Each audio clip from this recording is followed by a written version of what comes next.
¿Qué tal, amigos? Bienvenidos aquí a la sintonía del canal diocesano de televisión para este rincón en el que abordamos la doctrina social de la Iglesia. Les ofrecemos una nueva entrega de DSI, el programa en el que tratamos de ir desarrollando todos los contenidos que nos va ofreciendo la doctrina social de la Iglesia, utilizando como material de cabecera el DOCAT, este temario en el que recientemente se nos va desgranando, se nos van ofreciendo paulatinamente todos los temas que tienen que ver con la mirada que tiene el Evangelio sobre los asuntos sociales. Abordamos un nuevo tema, el tema séptimo, en esta nueva entrega. Y antes de presentar a nuestro nuevo ponente, le dejamos con este clip de vídeo.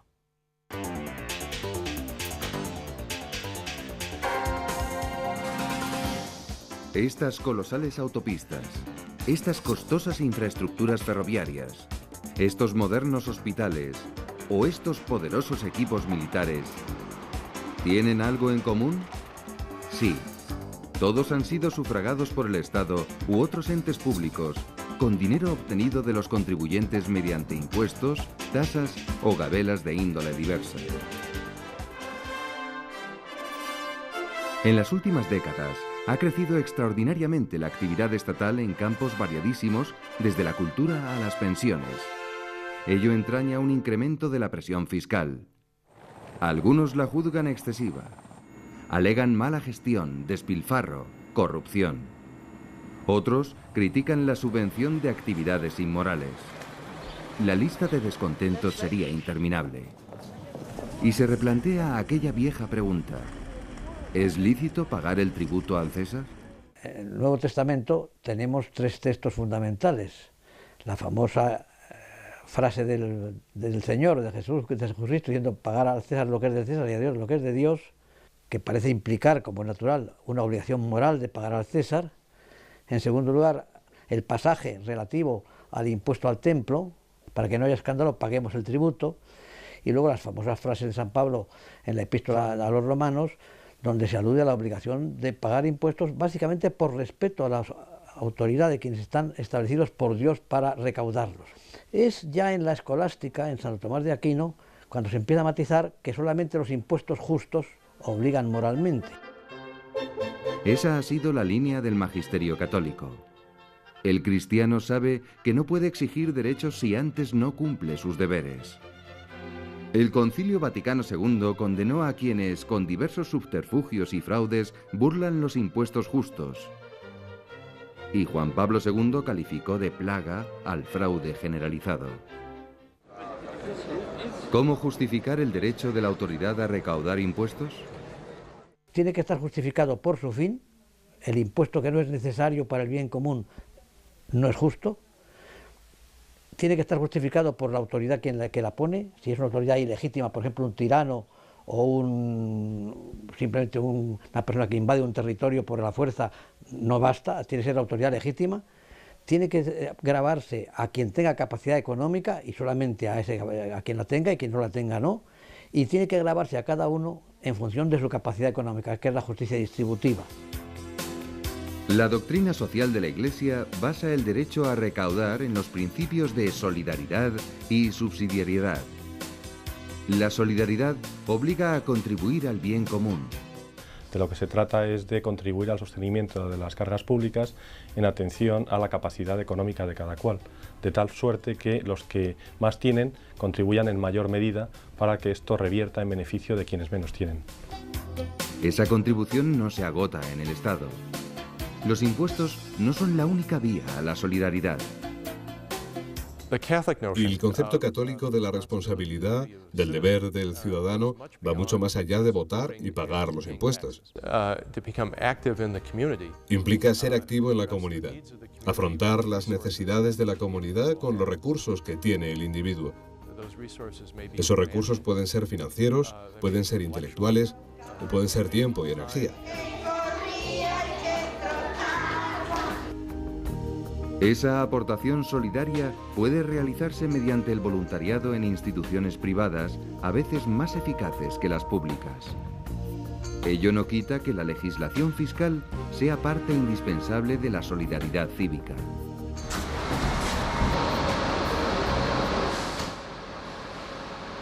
¿Hay algún límite al derecho del fisco a detraer parte del ahorro y del trabajo de los ciudadanos?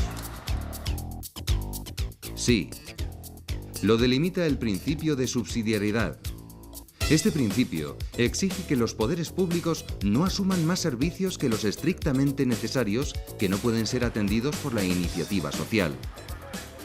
Tales son los casos de la asistencia sanitaria, no la sanidad. La sanidad es un bien público clarísimo, pero la asistencia sanitaria la puede hacer perfectamente el sector privado.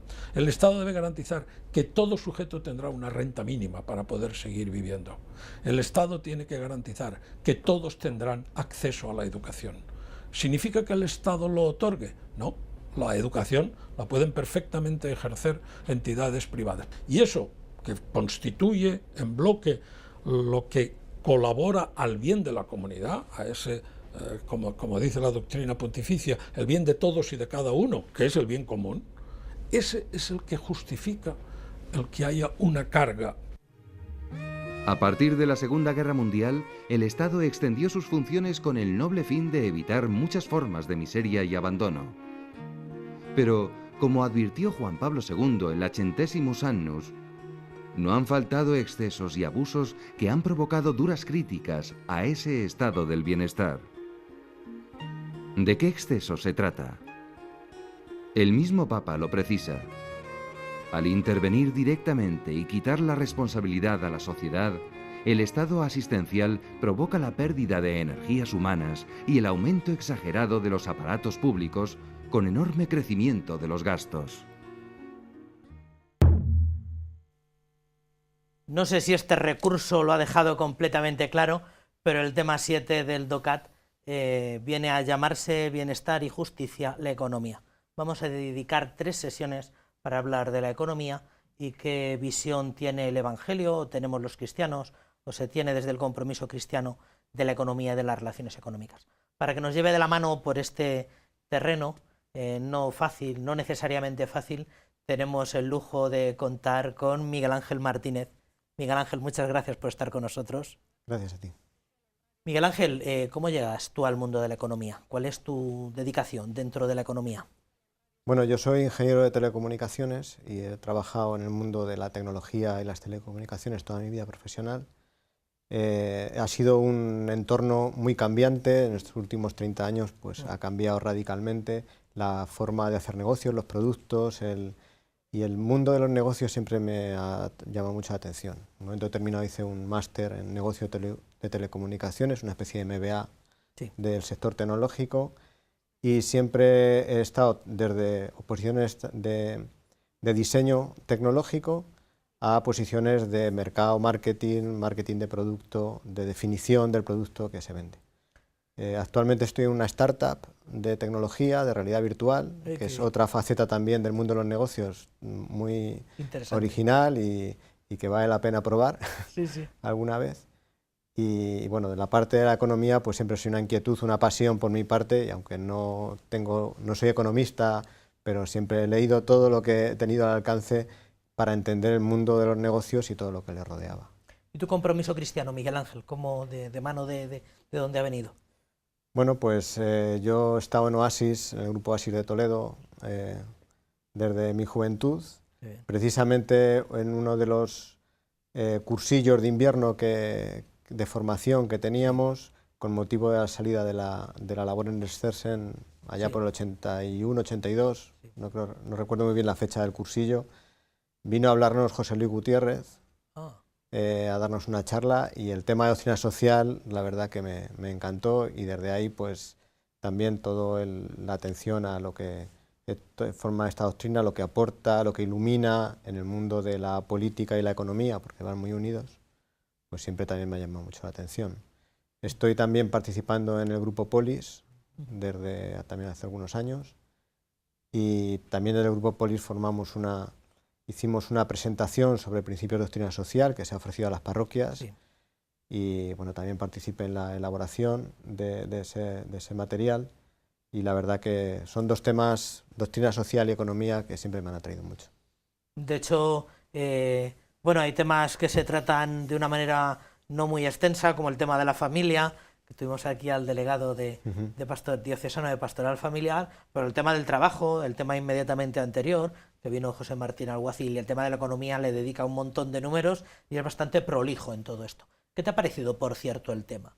Tú, que ya venías con cierto recorrido en lecturas de temas de doctrina social, ¿cómo te ha parecido el tratamiento? Bueno, yo creo que el DOCAD se enfrenta a un reto tremendo y es coger el compendio, que es un libro de estos de los de castigar, ¿no? en el rincón, y resumirlo, poniendo el 50% del espacio en fotos, resumirlo en un libro así, pues yo creo que ya es un reto admirable. También hay que entender que es un libro orientado al trabajo en grupo, con lo cual no elude el debate, incluso algunas de las citas laterales parece que están provocando más que iluminando, pero yo creo que eso también forma parte del entorno en el que se ha pensado y se ha elaborado. También es un trabajo en equipo, que a veces quizá pues los que somos más analíticos echamos un poquito de falta, un poquito más de orden en la exposición, pero yo creo que como iniciativa es totalmente admirable y creo que una segunda versión también se puede mejorar, o sea, las dos cosas. Me alegra que tengas este ojo tan analítico, sobre todo en el aspecto tan formal, porque tu tarea también de editor, que algunos conocen, tal vez otros no, pero algunos saben que eres editor, pues te ayuda mucho a ver los formatos, las distribuciones y todo lo demás. Bueno, por abordar el tema, se pregunta DOCAD en la primera cuestión, ¿qué es la economía? ¿Cuál es el objeto de la economía? Bueno, esa pregunta se han escrito muchos libros para responderla, pero yo creo que es importante el intentar evitar una respuesta rápida, que es que la economía es lo del dinero, lo que tiene que ver con el dinero. Yo creo que eso es un reduccionismo muy grande. Cuando hablamos de economía no hablamos solo de dinero, hablamos de recursos, de gestión de recursos. Incluso hay gente que dice gestionar los recursos escasos. Tampoco es exacto, porque los que no son escasos también hay que gestionarlos para que no lleguen a ser escasos. Entonces, la gestión humana de los recursos sería el objeto de la economía. Yo creo que hay que tener un sentido más amplio y no considerar la economía como simplemente el lineal de un supermercado donde se ponen productos y la gente los elige. Hay todo un ecosistema detrás, hay unos recursos naturales, hay un trabajo humano, hay unas personas que tienen su vida implicada en ese proceso que tienen que ser tenidos en cuenta en la economía. Forma parte y es objeto también del estudio de la economía. Daría mucho de sí, pero lo que dices tú, hay no pocos autores que inciden mucho en la escasez de los recursos, ¿no? Lo cual provoca como mucho estrés. Recuerdo el manual de Mankiw, que incidía muy a menudo en los recursos son escasos, todo es escaso. Y lo cual metía como mucho miedo en el cuerpo, ¿no? Incluso, bueno, pues lo más elemental, ¿no? El aire, que parecían los tradicionales recursos universales, pues cada vez son más escasos. ¿Qué tiene que ver la economía con la ética? ¿Lo de la ética es un asunto como ya muy de segundo o tercer orden o tiene que ver algo inmediatamente, economía y ética? Bueno, la economía, en ese estudio de cómo los recursos se relacionan unos con otros, intercambian productos, servicios, pues tiene su independencia, hay unos mecanismos que se estudian en la economía, pero no hay que olvidar que esas relaciones se establecen entre personas. Entonces la economía forma parte de las ciencias humanas y de las ciencias sociales. Es la sociedad, es el ser humano el que intercambia y el que se relaciona con esos elementos. Por lo tanto, la presencia de esos seres, de esas personas, hace imprescindible que la ética esté presente en la economía. Porque lo que nos dice la doctrina social de la Iglesia es que la persona es el centro de la economía. Por lo tanto, no puede abstraerse no está hablando con un sujeto abstracto o un ente individual, sino que es una persona. Por lo tanto, debe respetarse la ética, que es la que salvaguarda lo personal de lo que son otro tipo de intereses o de relaciones en un momento determinado. Y se pregunta al renglón seguido este manual, se pregunta, ¿es la Iglesia crítica con la economía? ¿La Iglesia tiene que tener esa mirada de sospecha sobre todo lo que tiene que ver con la economía, porque donde parece que hay dinero acaba habiendo codicias y acaba surgiendo lo peor del corazón de la persona? ¿Somos críticos con ello o tiene que ser crítica la Iglesia con ello? Hombre, si uno lee el Evangelio repasa el Evangelio, y en el Evangelio se habla mucho de economía. Es sorprendente. Yo invito a quien tenga curiosidad que coja el Evangelio de San Marcos, que es el más corto, si lo quiere hacer más breve, y apunte o subraye todas las veces que habla de temas económicos.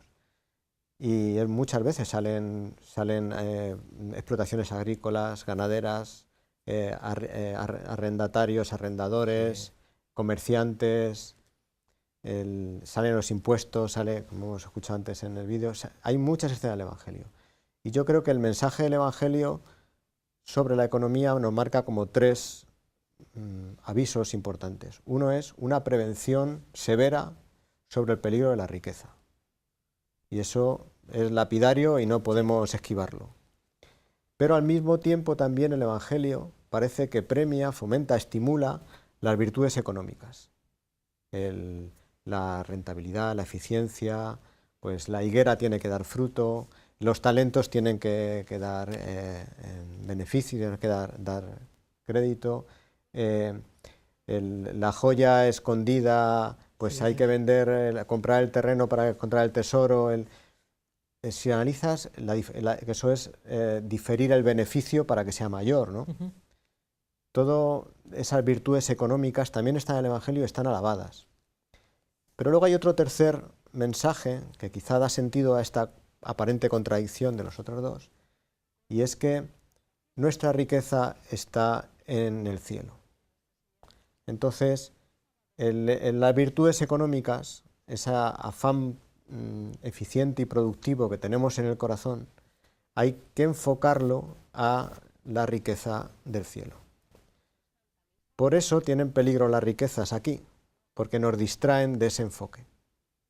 Entonces, yo creo que eso hace entender mucho mejor por qué la Iglesia nos pone, ante la economía, pues se pone un poco con prevención, porque el Evangelio previene claramente de que hay un riesgo, pero también estimula a que hay que trabajar y hay que hacerlo para crecer y procreaos y explotar la tierra, y tenemos que sacarle rendimiento a lo que Dios nos ha dado, pero con esa visión escatológica de que hay que conseguir riquezas para el cielo. Por lo menos en esta primera parte del tema 7, porque DOCAT incurre de vez en cuando en duplicados, habla mucho del bienestar, ¿no? Dice en el 161, es inmoral el bienestar, y después se duplica en el número 166, es siempre bueno el bienestar. Y por contra habla sobre la pobreza. Pero entonces, ¿es mala la pobreza? ¿Es un valor evangélico o es una virtud evangélica la pobreza? ¿Qué podemos ofrecer a la gente sobre bienestar y pobreza? ¿El bienestar es siempre malo? ¿Es bueno? ¿Es peligroso el bienestar? Bueno, el ser humano siempre ha intentado transformar el mundo que le rodea. A diferencia de los animales que se adaptan, el ser humano da un paso más y lo transforma. Yo, como ingeniero, una de las cosas que te hacen estudiar en la escuela, en la deontología del ingeniero, pues esa capacidad, esa necesidad de ser humano de transformar su entorno, y a eso nos dedicamos, ¿no? A transformar las cosas. Porque no nos conformamos con estar, queremos bienestar, que es un paso más. Y eso es bueno porque eso es el principio de la laboriosidad y es lo que nos mueve nos ayuda a formarnos como personas, el trabajar. El trabajo es eso lo ha explicado muy bien en sesiones anteriores Pepe Aguacil, que el trabajo nos dignifica porque nos hace desarrollarnos como personas. Entonces, ese afán de mejorar las cosas es algo que es bueno. Y el bienestar es un fruto de ese esfuerzo. Ahora, como te decía antes, la riqueza es peligrosa para el hombre porque te distrae de que el bienestar definitivo es el del cielo. Entonces, los bienaventurados no son los que aquí tienen bienestar, son los que están procurando el bienestar para el otro lado. Que también significa, porque el bienestar es un instrumento, si uno genera bienestar, también habla del beneficio un poco más adelante, es un instrumento, si uno lo usa para mejorar la vida de todos, entonces es legítimo, y no solo legítimo, sino que es admirable y digno de reconocerse. Pero si es una dificultad para desarrollarse en la vía trascendente, en la dimensión trascendente, pues entonces hay que alertar que esto es un problema. Y la pobreza, porque aquí hemos tenido también gente que ha trabajado en Manos Unidas y recientemente hemos tenido el testimonio de mucho voluntario de Manos Unidas y del trabajo que hace la gente que se preocupa porque otros no pasen hambre en el mundo, porque la pobreza es mala. Y nos recuerdan los de Manos Unidas que hay que devolverle a la gente dignidad sacándoles a menudo de la pobreza. Y por otra parte, cuando uno se acerca a la pobreza, ve que la pobreza es un consejo evangélico que Cristo propone a menudo, como dices tú.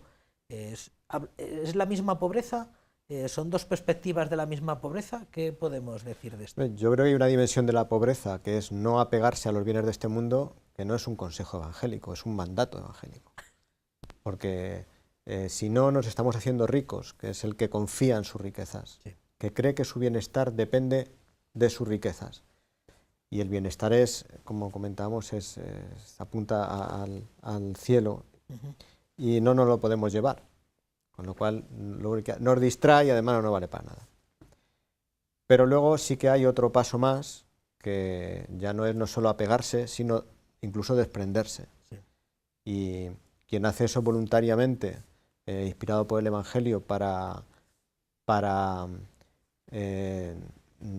solidarizarse cristianamente, hermanarse con los que tienen necesidad, pues es algo que la Iglesia siempre ha aconsejado, ¿no? Eso es el consejo, porque eso nos ayuda todavía a poner más riqueza en el otro lado. Con lo cual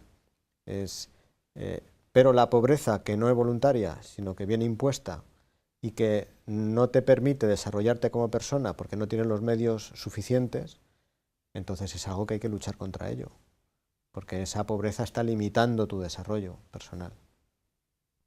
O sea, que depende, claro, como bien dices, de si te viene impuesta y es una losa o si es algo que uno elige para tratar de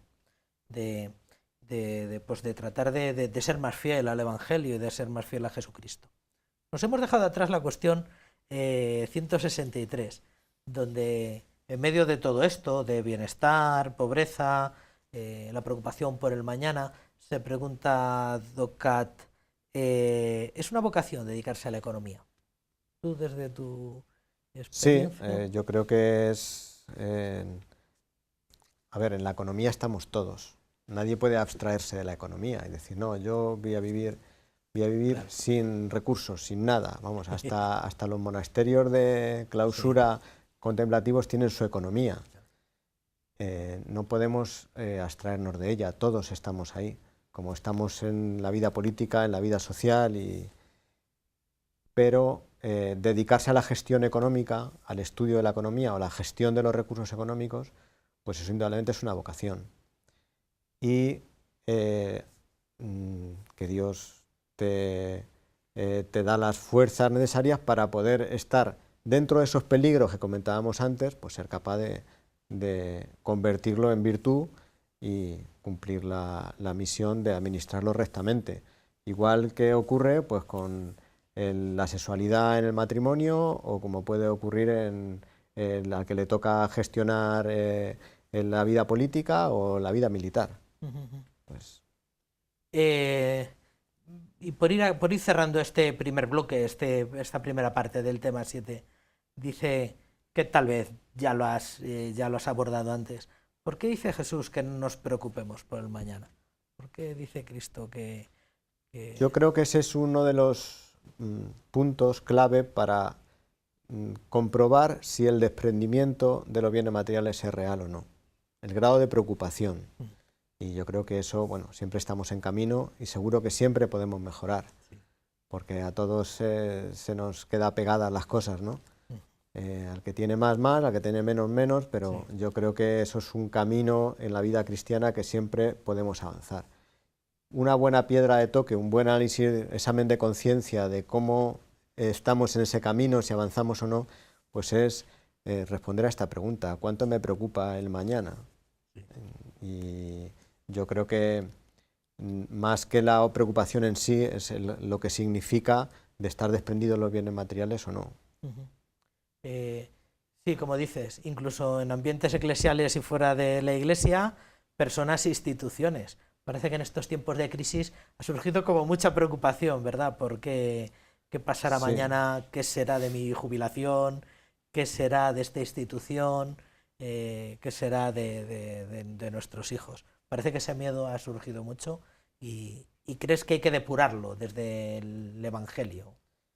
Yo creo que en el Padre Nuestro la única petición material que hay es el pan nuestro de cada día. ¿No? Pero el resto de cosas que se piden son más bienes espirituales, ¿no? Entonces, si no nos confiamos en que nuestro Padre nos lo va a dar, pues yo creo que es que todavía no somos suficientemente hijos o no somos conscientes de nuestra filiación. Yo creo que eso es algo que, pues, a mí por lo menos siempre me da mucho que pensar, ¿no? Bueno, pues dejamos más reflexiones sobre este particular para la próxima reunión, por no ir agotando. Y a todos ustedes les emplazamos para una nueva sesión aquí de Doctrina Social de la Iglesia en el canal diocesano.